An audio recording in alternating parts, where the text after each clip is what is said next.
Halo sahabat YouTube, ketemu lagi dengan saya Mendy Krisdiantoro di channel Uang Receh. Bagaimana kabar kalian hari ini? Tentu saja dalam keadaan yang baik ya. Nah teman-teman, pada kesempatan kali ini kita akan bahas Bitcoin dari sisi price action dan tentunya apa yang disampaikan dari Jerome Powell pada pertemuan di hari Jumat kemarin.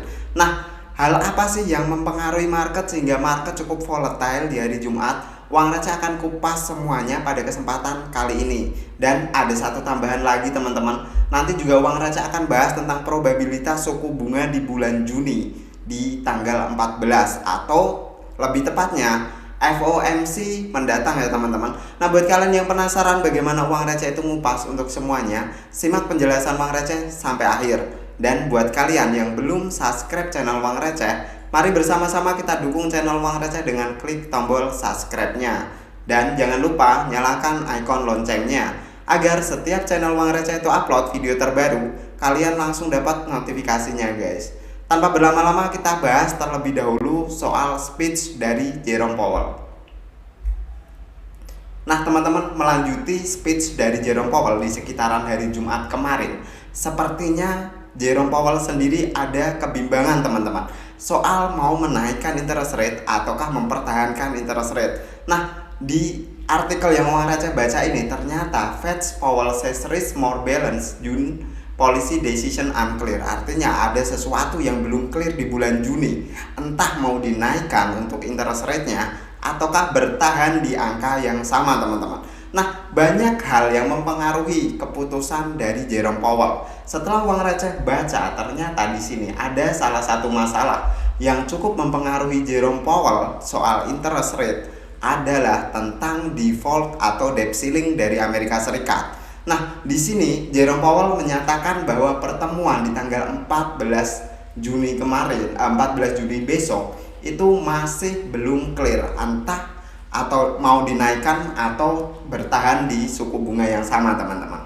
Nah menyikapi dari hal ini, setelah Uang Receh baca untuk beritanya, Uang Receh mencoba untuk membuka situs CME Fed Tool teman-teman. Di sini Uang Receh melihat bahwa the next FOMC meeting ada di tanggal 14 Juni, tepatnya 25 hari lagi dari sekarang. Dan secara probability di sini Uang Receh melihat kemarin sempat naik ya untuk probabilitas kenaikan di 25 basis point, yaitu di 5,25 sampai 5,5% teman-teman. Tapi after Jerome Powell itu menyatakan semuanya masih bimbang dan belum ada keputusan pasti soal menaikkan suku bunga atau enggak, market kembali berorientasi bahwa untuk mempertahankan suku bunga di kisaran 5 sampai 5,25% itu cukup banyak teman-teman. Di sini para investor sekarang sudah mulai naik lagi, berada di posisi 82,6% untuk mempertahankan suku bunga di kisaran 5 sampai 5,25% teman-teman. Nah, kembali lagi memang pada saat ini untuk Amerika Serikat sendiri masih dihantui oleh yang namanya debt ceiling. Apalagi pertemuan antara Joe Biden dengan McCarthy itu belum menemukan imbal hasil yang sesuai teman-teman, antara menaikkan plafon ataukah bertahan di plafon yang sama, alias Amerika Serikat benar-benar default. Dan jika Amerika Serikat itu benar-benar default, ada kemungkinan untuk The Fed tidak akan menaikkan suku bunga. Bahkan ada kemungkinan The Fed bahkan bisa menurunkan suku bunga teman-teman. Tapi dengan ancaman Amerika Serikat memang benar-benar harus default. Dan jika memang Amerika Serikat nanti dikatakan default, artinya debt ceiling batas atasnya itu tidak dinaikkan, ada potensiali kripto bukannya naik terhadap berita baik tersebut, tapi malah bisa jadi kripto akan crash sementara. Karena apa? Amerika Serikat sampai hari ini memang masih cukup menjadi salah satu pusat dari ekonomi dunia, baik dari segi mata uangnya ataupun dari segi yang lain teman-teman. Nah kita coba cek sebentar untuk price action dari Bitcoin. Nah teman-teman, di sini Uang Receh gunakan time frame 1 hari. Melihat pergerakan di time frame 1 hari, sebenarnya Uang Receh masih cukup optimis terhadap pergerakan Bitcoin teman-teman.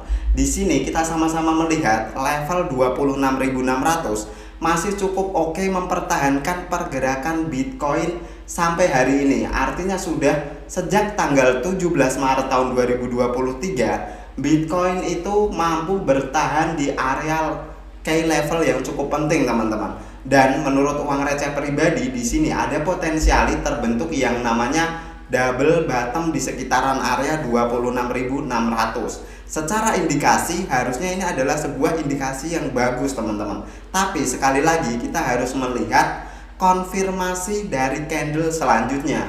Apakah posisi ini hanya untuk mencari lower low dari Bitcoin dan menentukan higher low dari Bitcoin? After itu Bitcoin bisa terreject lagi, teman-teman, yaitu ke kisaran posisi 25.000 atau area major supportnya yang sama-sama kita tahu, teman-teman, cukup mampu mempertahankan pergerakan Bitcoin pada pergerakan sebelumnya. Nah, selain itu di sini juga uang receh melihat bahwa sekarang di time frame 1 hari secara posisi kita masih ditekan oleh seller. Artinya beberapa hal yang perlu kita perhatikan adalah untuk penguatan lanjutan mungkin Bitcoin itu perlu untuk break terlebih dahulu dari simple moving average 21, teman-teman, sebelum Bitcoin memang mampu untuk retest ke bagian atas dari trendline-nya, yaitu di posisi sekitar 27.800 atau 27.900-an, teman-teman.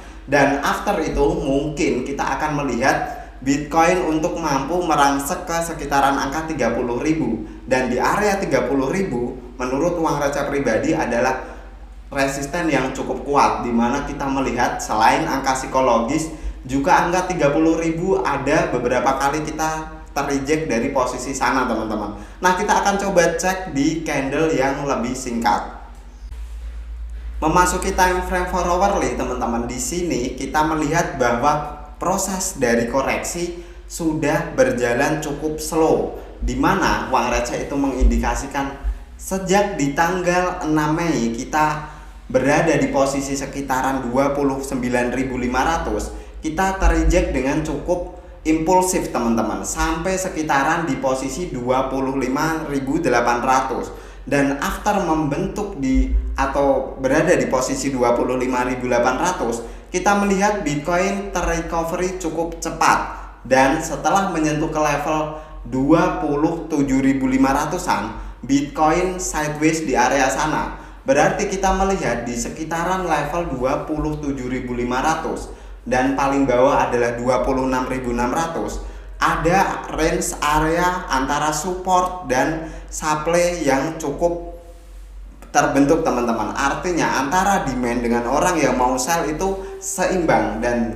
sekarang Bitcoin berada di posisi sideways. Nah, posisi sideways kali ini bisa mengindikasikan bahwa Bitcoin bisa tertekan lebih jauh ataukah mau dibawa naik, teman-teman. Nah, hal ini mungkin kalau kita melihat lebih jauh, market sekarang memang sedang bingung antara keputusan soal debt ceiling dari Amerika Serikat. Nah, kita tinggal melihat sama-sama, teman-teman, sekitaran di tanggal 1 Juni maksimal apa yang akan terjadi terhadap kasus dari debt ceiling. Kalau secara pribadi uang receh meyakini bahwa debt ceiling tetap akan dinaikkan karena itu adalah sifatnya mutlak, mau tidak ada solusi lain untuk menaikkan batas utang dari Amerika Serikat kalau negaranya memang tidak mau terancam default, teman-teman. Nah, selain itu untuk progres dari Bitcoin sendiri, asalkan Bitcoin tidak lolos dari area 26.600, uang receh masih akan tetap cenderung untuk bullish terhadap Bitcoin. Apalagi kita melihat beberapa kali retest ke area sana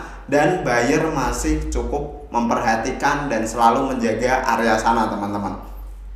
Nah, terakhir kesimpulan dari video ini, secara pribadi pendapat dari The Fed, meskipun kalau menurut uang receh Jerome Powell masih cukup ragu terhadap kenaikan suku bunga di bulan Juni tahun 2023, uang receh meyakini di bulan Juni sama seperti investor yang lain, 82% uang receh percaya bahwa interest rate di bulan Juni tidak akan dinaikkan. Artinya probabilitas 5-5,25% itu hampir cukup terjadi, teman-teman. Dan selain itu, secara price action, uang receh juga meyakini bahwa Bitcoin akan mampu mempertahankan pergerakan di sekitaran area 26.600 mendekati bulan Juni atau memasuki bulan Juni. Bisa jadi Bitcoin akan kembali terbang ke angka 30.000 atau bahkan 35.000 teman-teman. Nah, untuk berita selanjutnya, berita kejutan, sentimen-sentimen positifnya akan uang receh bahas besok teman-teman. Thank you for watching till the end. See you on the next video.